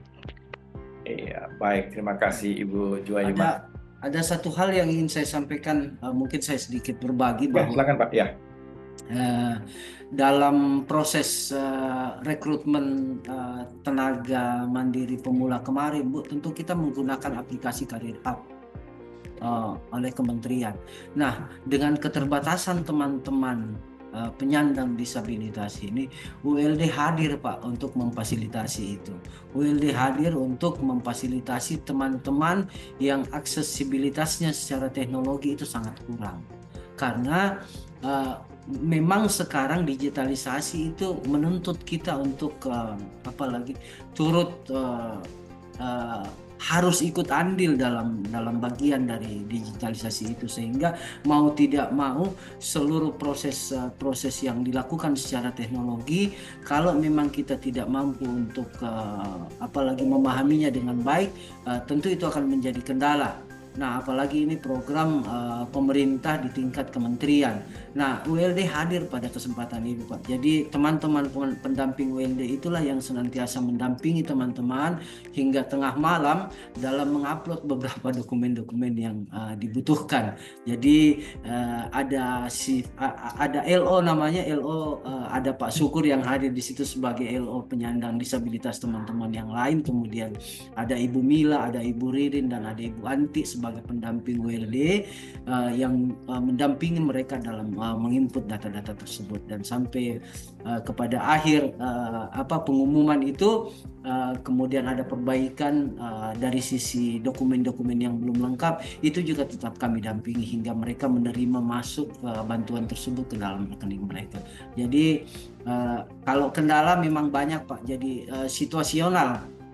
Yeah. Jika ada momen seperti ini, ada case seperti ini, tentu tantangannya berbeda. Jadi memang tantangan itu kita pahami bahwa itu tidak akan berhenti selama kita berada dalam unit layanan disabilitas ketenagakerjaan ini. Terima kasih. Baik, ya, terima kasih Pak Darwangsa. Kita masih ada kurang lebih 7 sampai dengan 10 menit ya di jam 16 waktu Indonesia Tengah dan jam 17 waktu Indonesia Timur. Nah, kalau tadi kita kan cukup banyak mendengar dari sisi pembuat kebijakan dan pelaksana kebijakan. Nah, saya kemungkinan dengar dari Marsha Payara tadi, Marsha banyak menyinggung hal tentang stigma. Nah, Marsha, ketika Marsha memutuskan pertama untuk magang di Idera Finance, bagaimana dukungan dari keluarga Marsha sendiri? Karena biasanya kan kita tahu bahwa stigma itu kan biasanya justru dimunculkan dari keluarga ya. Keluarga misalnya stigma malu kalau punya anak, punya keturunan penyandang disabilitas misalnya, sehingga banyak dari anak-anak penyandang disabilitas yang kemudian disembunyikan atau tidak diberikan akses untuk bisa berkomunikasi dengan orang lain seperti itu. Nah, ketika Marsha memutuskan untuk magang pada waktu itu, apakah ada dukungan dari keluarga atau justru sebaliknya menolak bahwa kamu kamu nggak usah kerja, kamu cukup di rumah saja, nanti kamu kalau kerja misalnya nanti kamu mengalami hal-hal yang negatif dari lingkungan seperti itu. Apakah ada seperti itu atau bagaimana, Marsha? Bisa diceritakan? Silakan, Marsha. Iya Pak. Terima kasih Pak. Jadi keluarga sangat mendukung Pak. Awalnya itu ke 1 bulan saya kerja itu memang ada pemikiran lain, takutnya nanti saya dibuat macam-macam di lingkungan kerja, tapi puji Tuhan keluarga sangat mendukung dan sangat mensupport saya sendiri untuk bekerja. Awalnya juga ada debat sedikit di keluarga kalau Keluarga ya. ya kalau keluarga tidak mengizinkan saya untuk bekerja, Pak. Jadi karena memikirkan nanti apa kata orang di luar gitu. Kok bisa kamu disuruh kerja oleh keluarga gitu. Tapi dengan pemikiran saya sendiri, Pak, saya ingin membuktikan kalau saya juga bisa. Betul. Karena tidak selamanya saya akan hidup dengan keluarga, apalagi dengan orang tua. Jadi ya dari pemikiran itulah saya membuktikan untuk keluarga saya kalau saya juga bisa, dan saya mandiri, secara mandiri saya bisa membuktikan kalau dengan disabilitas yang saya alami, yang saya miliki, saya mampu untuk bekerja. Oke, iya. Jadi ada dorongan kuat sendiri dari internal diri Marce ya, untuk bagaimana bisa membuktikan bukan hanya pada keluarga saja, tapi kepada masyarakat saja bahwa walaupun saya disabilitas, tapi sebenarnya saya juga bisa bekerja. Saya juga bisa bekerja seperti orang-orang yang lain, seperti gitu ya. Dan itu salah satu upaya yang tadi dikatakan Pak Darwangsa adalah bagaimana upaya untuk membangun edukasi, Pak ya, bahwa ketika punya penyandang disabilitas seharusnya mereka diberikan aksesibilitas, bukan justru disembunyikan seperti itu. Karena ya kita tahu bahwa banyak sekali anak-anak penyandang disabilitas yang kemudian tidak bisa mendapatkan akses kesehatan, tidak bisa mendapatkan akses pendidikan, tidak bisa mendapatkan akses sosial karena justru stigma yang berlaku di keluarganya mereka sendiri, yang menganggap bahwa ketika punya anak penyandang disabilitas itu dianggap sesuatu yang tanda kutip ya, memalukan bagi keluarga. Dan ini yang kemudian ingin dibuktikan oleh Marce bahwa sebenarnya hal itu salah gitu ya. Bahwa penyandang disabilitas itu tadi kata Marce menarik tuh, tidak untuk dikasihani ya. Tidak untuk dikasihani tapi diberikan kesempatan, diberikan akses, dan mereka bisa membuktikan itu bahwa mereka juga bisa melakukan hal-hal yang bisa dilakukan oleh orang-orang yang non-disabilitas. Salah satunya adalah Marce. Tapi Marce, ketika masuk pertama kali di lingkungan pekerjaan, bagaimana? Apa yang Marce rasakan? Apakah Marce merasa tersisih, atau Marce merasa rendah diri, atau Marce merasa tidak apa-apa, biasa-biasa saja bagi saya? Atau bagaimana lingkungan teman-teman Marce pada waktu itu? Iya, awal pertama masuk di perusahaan, jujur saya minder, Pak. Saya minder, saya malu. Ada rasa takut, Pak, sebenarnya dari dalam diri saya. Kalau bisakah saya bersaing dengan orang-orang yang non-disabilitas?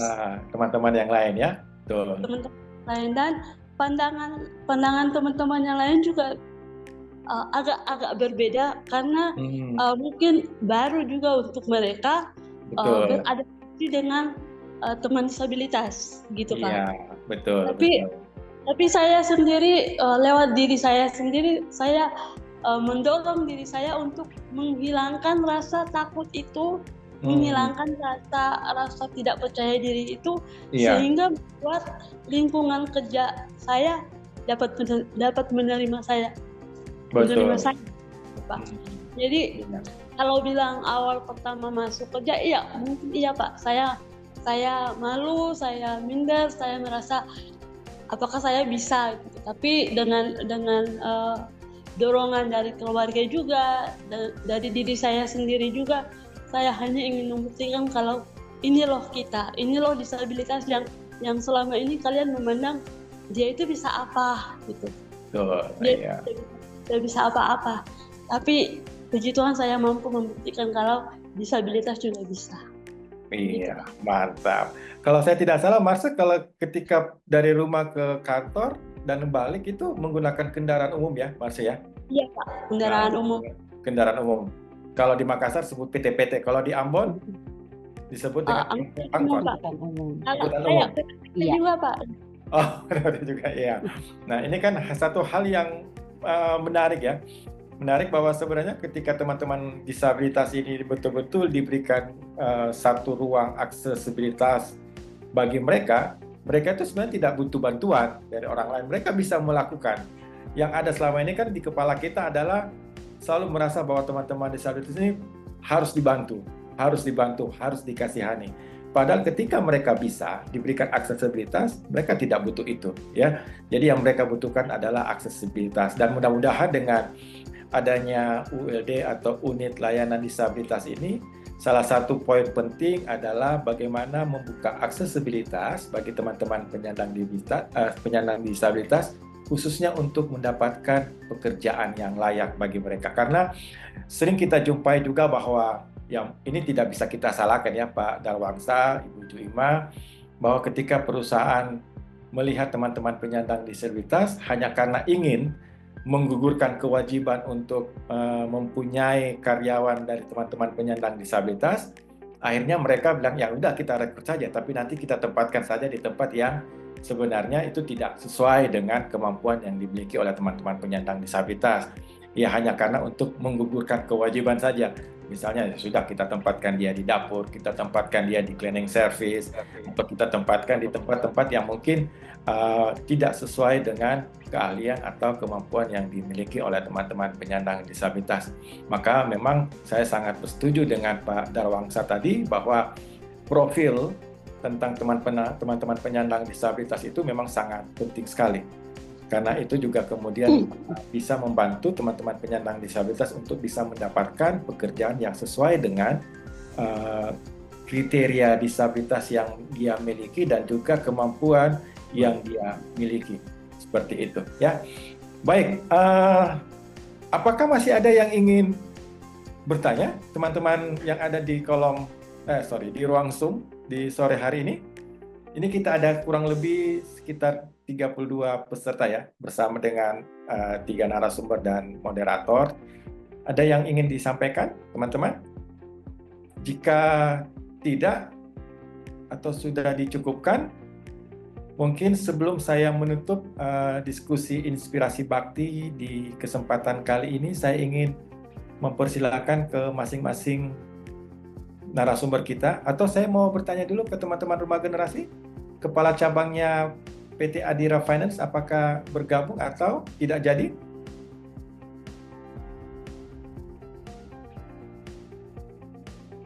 Om Jamin? Ya, Om Top tadi boleh. Tadi sempat masuk, cuman karena mendadak juga harus ada dikunjungi OJK, jadi beliau kembali keluar tadi untuk ikut pertemuan dengan OJK. Tadi baik. Tadi memang sudah ada atasannya Aceh ya, Aceh itu iya. Tadi sudah ada Ibu itu manajernya. Tapi kemudian ada harus tadi baru kasih tahu lagi karena harus keluar karena mau pertemuan dengan OJK. Ya. Baik. Kalau begitu bisa kami pastikan bahwa dari Adira Finance tidak ada untuk sesi narasumber ya, Om Jem ya. Baik. Terima kasih Om Jem. Oh ada satu lagi yang resen dari Pak Mursalim. PKPSS, silakan Pak Mursalim, saya persilakan. Iya, selamat sore. Selamat sore Pak. Menarik sekali saya dengar tadi dari paparan-paparan narasumber. Ada satu hal yang ingin saya tanyakan. Jika memang ini kan tidak kita inginkan ya, siapa tahu besok lusa ada kejadian seperti ditolak atau di PHK karena disabilitasnya, itu kemana kita mau itu mengadu? Terima kasih. Iya, terima kasih Pak Mursalim. Kemana mau mengadu? Atau mungkin ada mekanisme pengaduan Pak? Iya. Mungkin Bu Juima atau Pak Darwangsa, silakan. Baik. Silakan Pak Julian ya. Iya. Izin Pak, ini kebetulan kalau kami di Dinas Tenaga Kerja itu ada namanya bidang hubungan industrial. Nah, biasanya mereka yang akan melaksanakan mediasi antara pekerja yang ter-PHK dengan perusahaan pemberi kerja. Sedangkan kami dari bidang penempatan itu juga kami kebetulan satu sebagai konselor JKP, biasanya kami mengarahkan kepada teman-teman yang ter-PHK apabila itu mengalami pemutusan hubungan kerja langsung dari perusahaan, kami menyarankan untuk mengikuti program yang namanya program JKP, Pak. Jadi kepada yang sudah menanyakan, apabila ada masalah pemutusan hubungan kerja, silahkan datang ke kantor Dinas Tenaga Kerja. Bapak bisa menghubungi teman-teman di bidang hubungan industrial, nanti mereka yang akan membantu bagaimana proses untuk mendapatkan baik itu klaim BPJS-nya, atau mungkin mereka memediasi agar ada timbal balik dari perusahaan apa yang akan diberikan. Itu dari kami, Pak. Terima kasih. Baik, makasih Ibu Juima. Pak Darwangsa, mau ditambahkan? Ya, tentu PHK itu menjadi hak prerogatif bagi perusahaan, Bapak.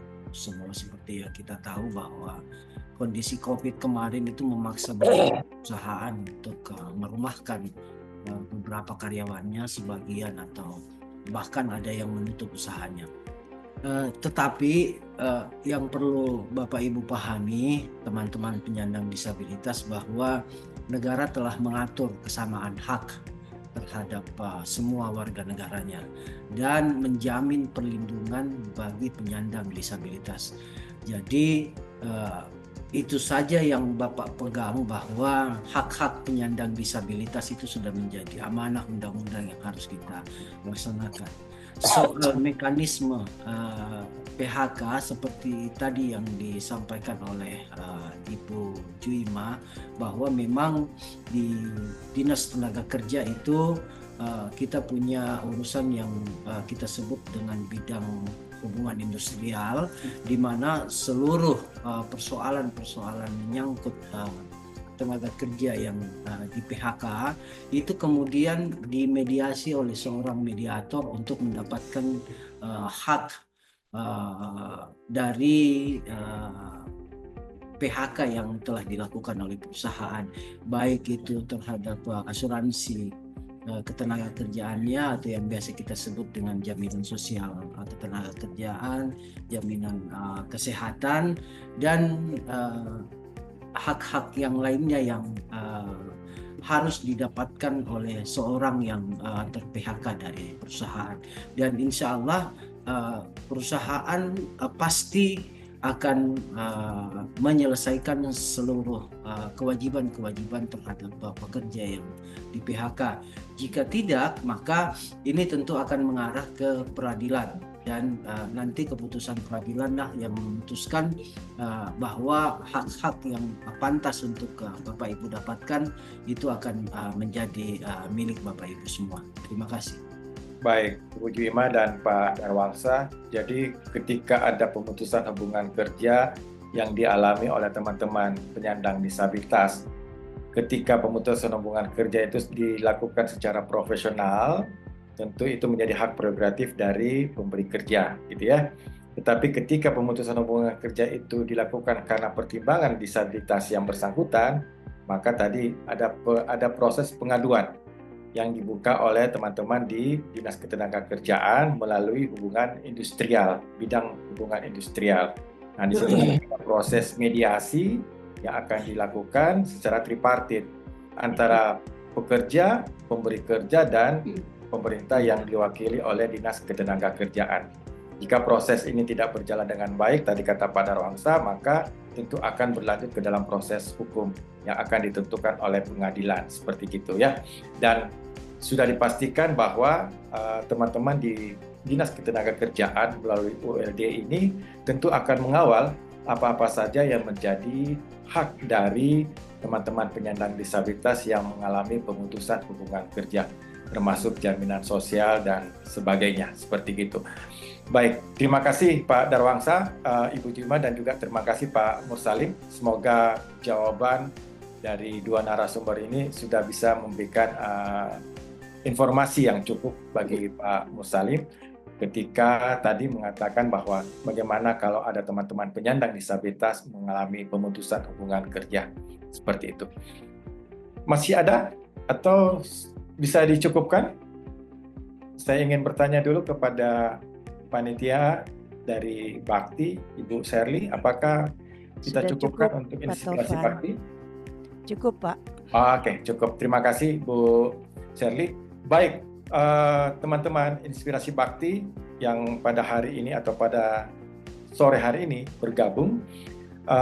Sebelum saya menutup diskusi bakti kita, saya ingin memberikan waktu kurang lebih mungkin 2 menit ya kepada setiap narasumber kita untuk closing statement, dan saya akan awali dari Ibu Juimah. Silakan, Bu.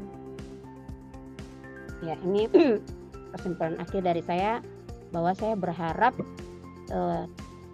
teman-teman pemberi kerja, ayo kita bantu teman-teman penyandang disabilitas, pekerjakan mereka minimal 1 orang.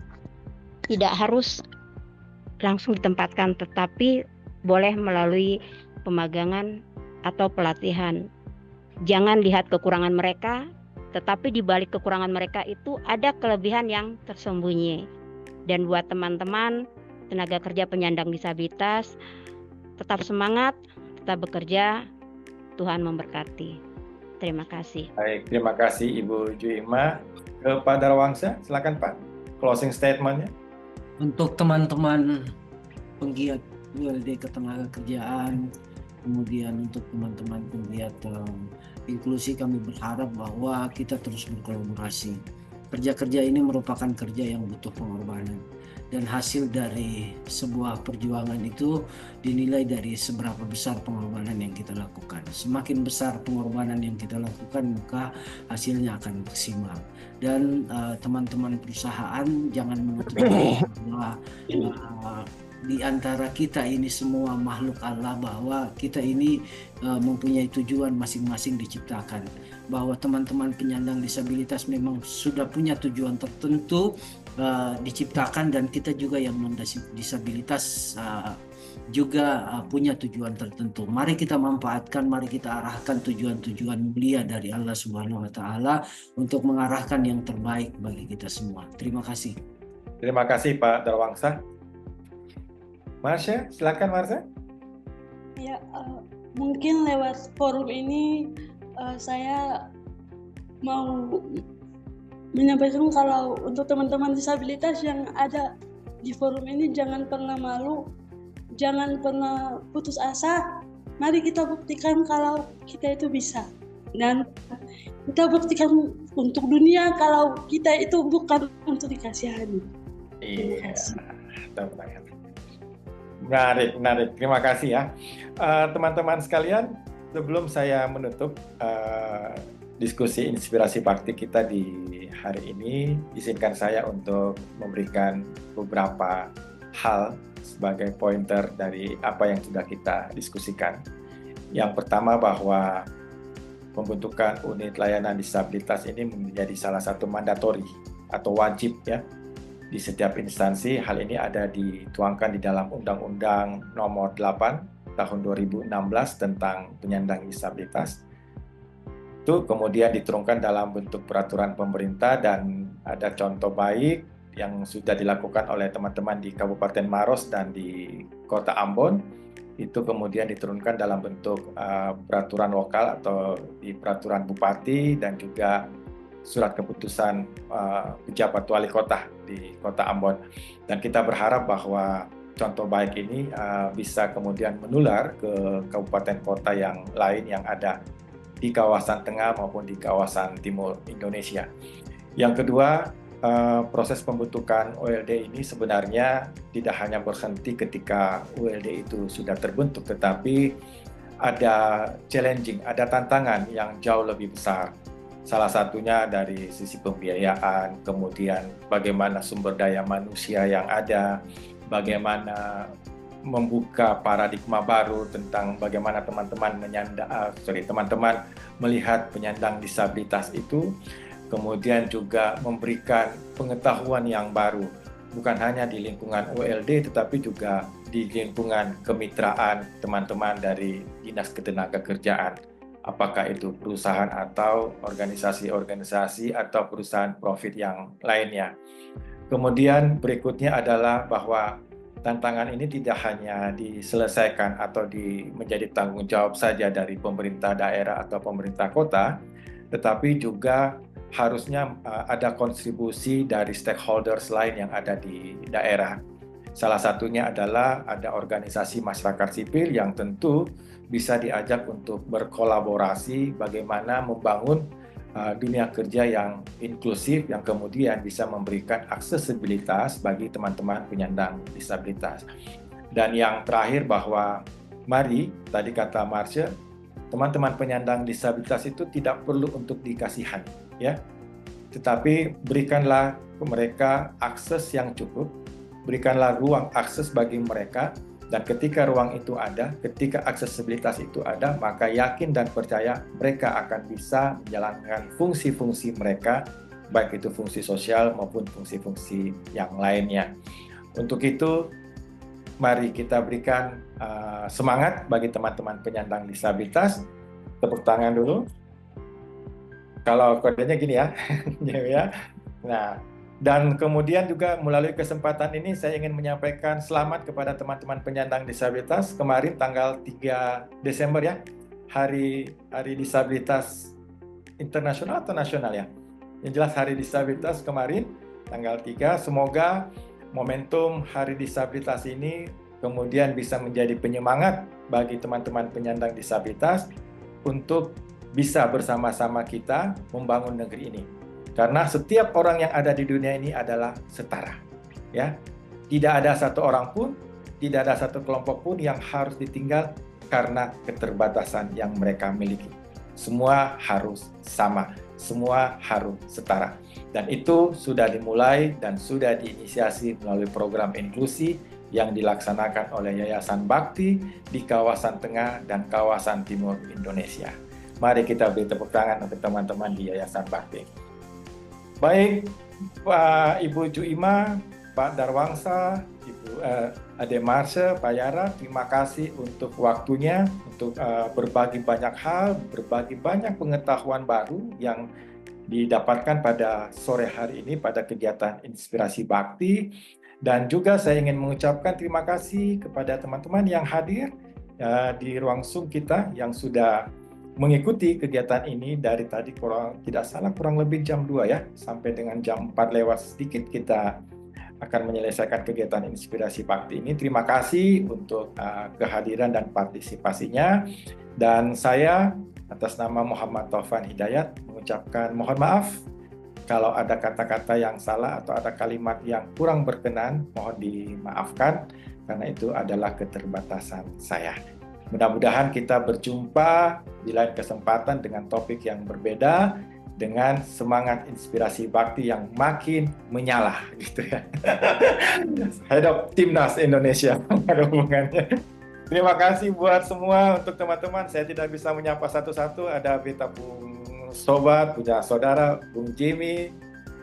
Salam buat teman-teman Rumah Generasi. Kalau tidak salah ada juga Isma, salah satu mitranya Pak Darwangsa di Maros ya. Salam buat teman-teman di Maros, juga mungkin ada teman-teman yang lain dari Kupang, dari Mataram, dari Lombok Timur ya, dari Parepare atau dari mana.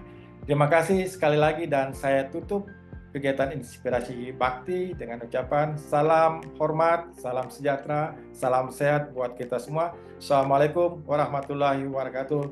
Salam sejahtera. Amin. Terima kasih.